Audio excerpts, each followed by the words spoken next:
fait une seule fois. Alors répétez. Encore et encore. Et regardez votre vie se transformer. Nous sommes ce que nous faisons de façon répétée. L'excellence n'est donc pas un acte, mais une habitude. Aristote. Un musicien de rue jouait chaque matin au même endroit, dans la même station de métro, devant les mêmes passants pressés. Pendant des mois, personne ne le remarquait vraiment. Puis un jour, un producteur, pressé mais intrigué, s'arrêta. 3 mois plus tard, cet homme sortait son premier album dans un grand studio. Tout cela parce qu'il avait joué chaque jour, même sans public attentif. Le succès ne se construit pas seulement avec des grands triomphes. Il se bâtit surtout sur une accumulation de petites victoires, parfois si discrètes qu'on pourrait les ignorer.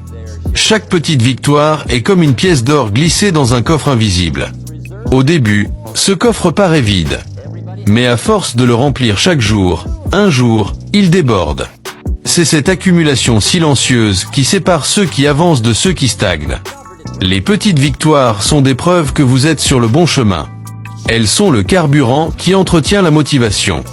On ne court pas un marathon d'une seule foulée, mais en franchissant une succession de petits pas. Et chaque pas mérite d'être célébré. Beaucoup attendent le grand succès avant de ressentir de la fierté. Mais ceux qui gagnent comprennent que la fierté se nourrit aussi de ces moments modestes. Faire un appel difficile, terminer un chapitre d'un livre, épargner un billet de plus, voilà des victoires. Elles semblent minuscules, mais elles bâtissent une force intérieure. Cette force est cumulative. Plus on gagne de petites batailles, plus on devient capable de remporter les grandes.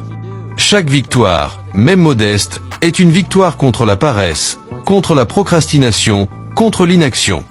Elles sont la preuve tangible que vous tenez vos engagements. C'est une discipline mentale qui vous entraîne à croire en vous.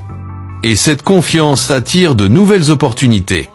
Le plus grand piège est de négliger ces victoires et de les considérer comme insignifiantes. Pourtant, c'est ainsi que les plus grands ont commencé.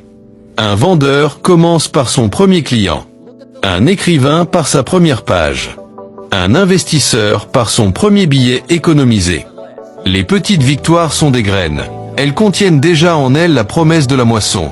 Il faut apprendre à les voir, à les apprécier et à les utiliser comme tremplin. Car chaque petite victoire prépare votre esprit à la grande victoire. Lorsque Jim Rohn disait qu'il est impossible de rester pauvre si l'on agit chaque jour, il savait que chaque jour apporte une victoire potentielle. Et ces victoires ne demandent pas de talent extraordinaire, juste de la constance et de l'attention. Faites en sorte de terminer chaque journée en vous posant cette question. Quelle petite victoire ai-je remportée aujourd'hui ?